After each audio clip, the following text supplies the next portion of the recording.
Cobran, it has become your habit to engage into theatrics. I am on the rule. I am not a theater. Don't thump the table. Don't thump it. It is not a theatrics. We will not countenance it. This is the prevailing You situation. see, you are a young member. You Sir, will have to find guidance from seniors. Sir, You are this reflect. book. 1 second. Sir, You now are, I seek division right No, now no. on the suspension No, of no. Sanjay Singh. You Sir, I are seek division right now declined. on the suspension. take your seat. I name Sanjay Singh. The chair to take the necessary action against Mr. Sanjay Singh.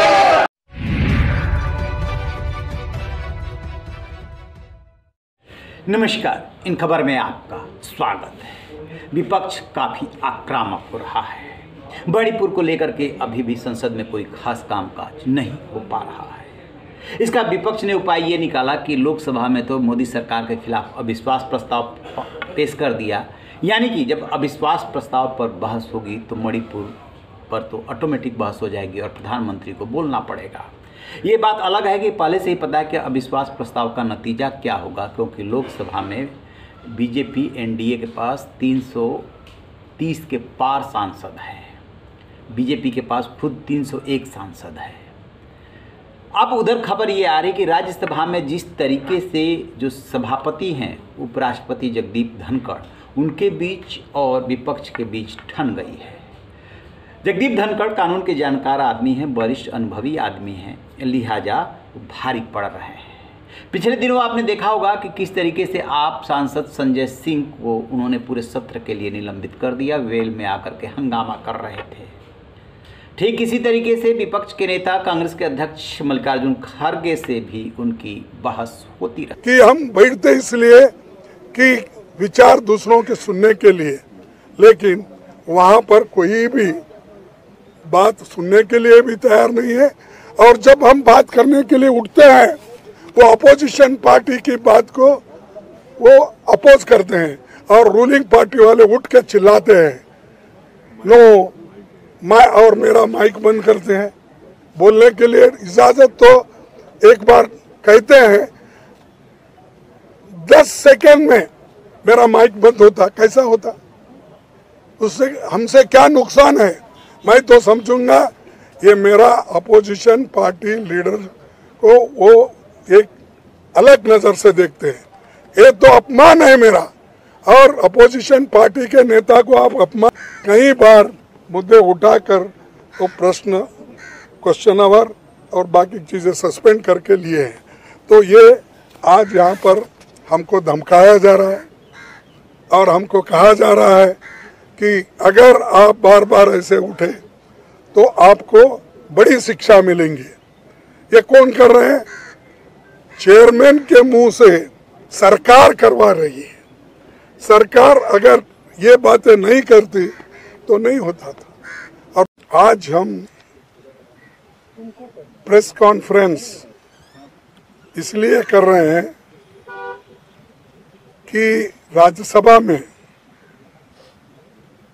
सरकार हमको बोलने नहीं दे रही।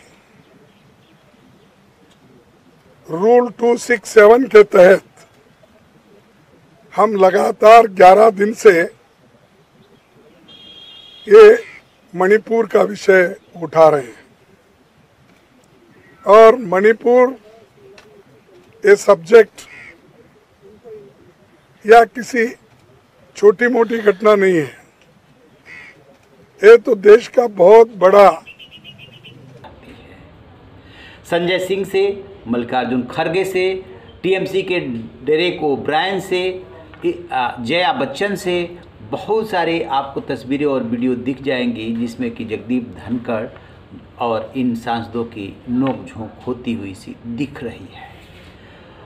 संसदीय प्रणाली है, नोक-झोंक बहस चलती रहती है, बट अब कड़वाहट इतनी बढ़ गई है कि विपक्ष को ये लगने लगा है कि जगदीप धनखड़ के खिलाफ भी अविश्वास प्रस्ताव लाया जाना चाहिए। बताते ये हैं कि विपक्ष की एक बैठक हुई थी, उस बैठक में ये एक नेता ने ये बात रखी थी कि जगदीप धनखड़ का व्यवहार है, ख़ास तौर से विपक्षी सांसदों के प्रति, विपक्ष के नेता के प्रति, वो ठीक नहीं है। एकदम पक्षपातपूर्ण व्यवहार साफ साफ दिखता है। लिहाजा हमें उनके खिलाफ भी अविश्वास प्रस्ताव लाना चाहिए। बताते हैं ये कि इस पे जो है नेताओं ने बातें सुनी लेकिन कोई फैसला अभी नहीं किया है, लेकिन अलबत्ता सुगबुगाहट शुरू हो गई है कि विपक्ष ऐसा भी कर सकता है जगदीप धनखड़ के खिलाफ प्रस्ताव ला करके। उसका नतीजा क्या होगा? न तो लोकसभा में इन्हें सफलता मिलने वाली है और न ही राज्यसभा में। राज्यसभा में यदि बात करें, एनडीए के पास सांसदों की संख्या 111 है और विपक्ष के पास 98 है, जबकि अन्य के पास जो न इधर एनडीए के साथ हैं और न ही उधर विपक्ष के साथ हैं, उनकी संख्या 28 बताई जाती है। तो विपक्ष जो है कहीं पर भी जीतने की स्थिति में नहीं है। संसदीय प्रणाली में दबाव की राजनीति की जाती है, वही दबाव की राजनीति करने की कोशिश कर रहा है विपक्ष, लोकसभा से लेकर के राज्यसभा तक। और उसी क्रम में जगदीप धनखड़ को संदेश देने के लिए कि किसी सदस्य को निलंबित करना हो या झिड़कना हो तो उससे पहले ये सोचे कि उनकी जिम्मेदारी है कि सत्ता पक्ष और विपक्ष दोनों के सांसदों को वो प्रोटेक्शन दे, उनकी बातों को सुने। वो चाहें तो सरकार से कह सकते हैं बयान देने के लिए। और मणिपुर में चूँकि जितना लंबा ये इशू खींचेगा उतना ही विपक्ष को लग रहा है कि उससे फ़ायदा होगा, इसलिए विपक्ष उसको खींच रहा है। सत्ता पक्ष भी समझ रहा है कि यदि एक मांग मान लेते हैं तो फिर दूसरी मांग होगी, तीसरी मांग होगी, इसलिए वो ऐसा कर नहीं रहा है। अब देखते हैं कि विपक्ष ने ये जो राय मशविरा किया है इस पर वो आगे बढ़ता है धनखड़ के खिलाफ अविश्वास प्रस्ताव लाने के लिए, क्योंकि होता क्या है कि इससे सिर्फ संदेश जाता है, बाकी तो उसे भी पता है कि अंजाम क्या होना है। इस पर हमारी नज़र रहेगी। रहिए बेखबर, देखते रहिए इन खबर। Thank you.